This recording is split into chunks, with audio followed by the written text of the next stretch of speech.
आज चलतु आम शीत दिनर फ्रेश फ्रेश धनिया पत्रर चटनी को बनैबा आउ टिके नुआ स्टाइल रे बनैबा जेमती खाइबा को पूरा स्वादिष्ट लागिबो। आउ भात सांगरे जदि साइड रे टिके धनिया पत्र चटनी बनी जीवो ना पूरा मजा आसी जीवो। तेबे चलतु आउ डेरी न करी आरंभ करिबा जे रेसिपी।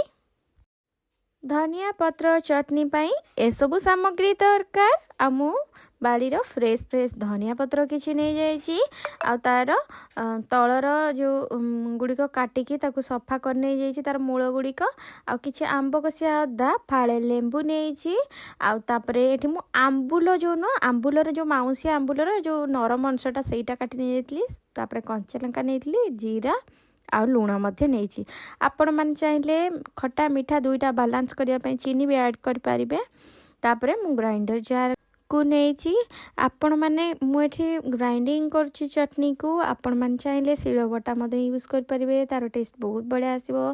तापरे मु ग्राइंडर जार दे देछि धनिया पत्र तापरे मु दे दोछि अल्प टिक छोट इंच मोटे आंब कसिया अदा को दे देली जहाँ फल फ्लेवरटा बहुत बढ़िया आसीबो चटनी रो।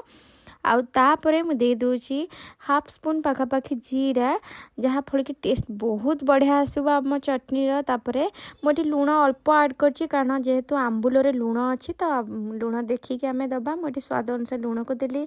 एठी देखि पारछ नरम अंशटा जोटा आंबुलर मु ता ऊपरटा से आंबुलटा देछि। आपण मान चाहिले फ्रेश तेंतुली मध्य नै पारिबे। आ दुईटा कंचा लंका को देली आपण माने रागर मात्रा कम कि अधिक करि पारिबे। तापरे मु फाळे लेंबूर जूस को दे देली।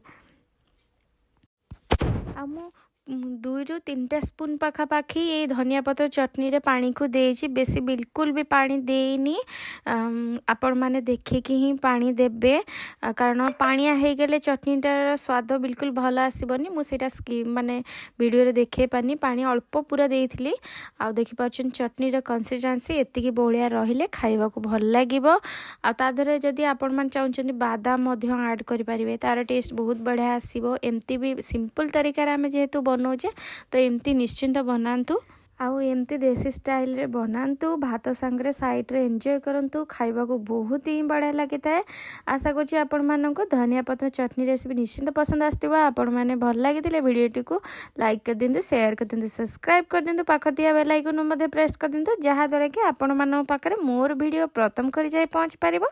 तेबे मु रहूछि देखाबो नेक्स्ट वीडियो रे। टाटा बाय बाय नमस्कार।